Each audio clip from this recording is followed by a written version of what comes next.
All right, so we perform row operations to get 9473, which is just really very exciting matrix to work with, down to the identity and perform the same operations on the identity matrix, and whatever emerges from that will be our inverse. All right, so I'll get rid of the 7 first. So we're going to do a negative, well, it's got to be, we got to get rid of the 9. And we want to cancel the 7 by addition. So negative 7/9 R1 plus R2. That'll make the 9 into a negative 7. And when you add them together, we'll get what we need.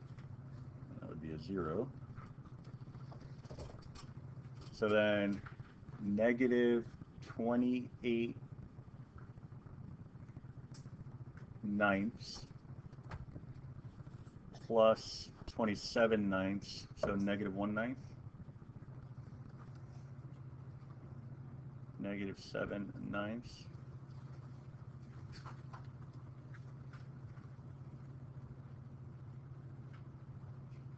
And then 1.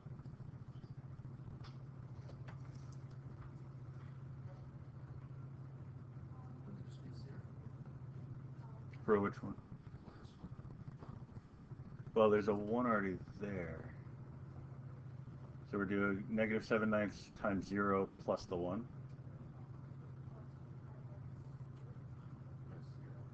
All right. It's a rarity, so I'm excited when it happens. Okay, so then negative, looks like we want to multiply row 2 by negative 9.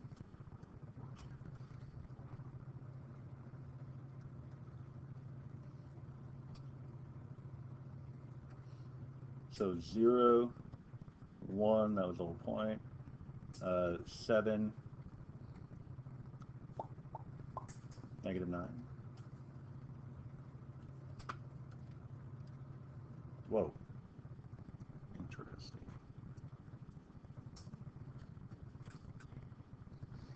Okay. At some point, we're going to have to divide the first row by a 9. I don't want to do that just yet. I want to see what shakes out with that 4. So let's do a negative 4 R2 plus R1. So 9, 0, so negative 27.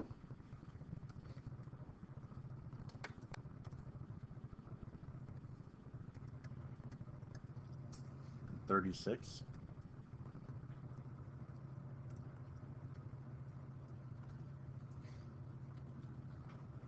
Oh, that's nice.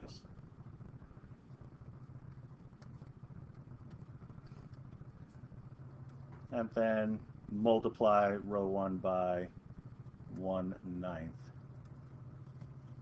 1, 0, negative 3, 4, 0, 1, 7, negative 9. All right, so my inverse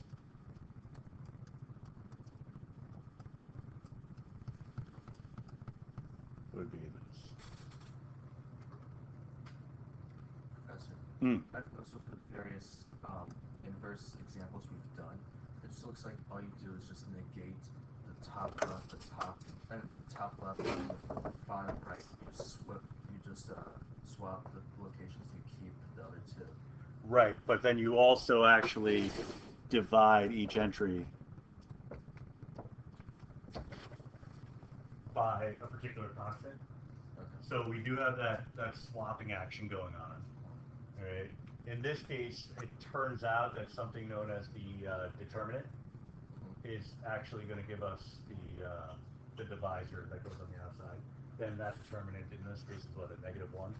So that's going to impact things, but that relationship does hold for a 2x2 matrix.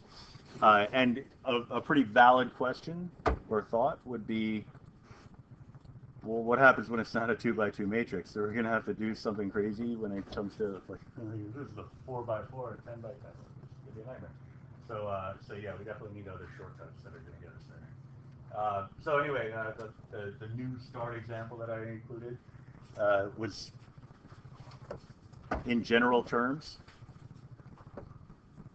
and obviously you don't have any room in your package for it, so we'll do it on a separate paper.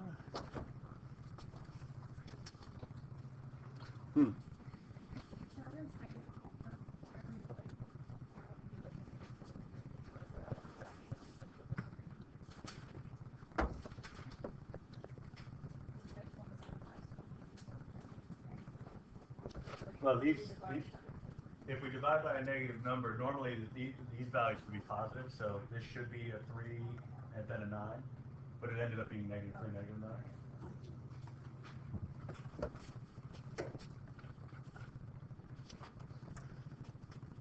All right, so we want to generate that new fancy rule. So let's augment the matrix.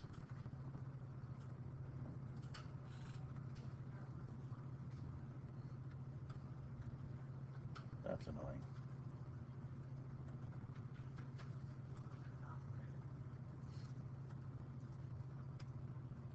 Not as annoying as that would have been. You know what? Do this.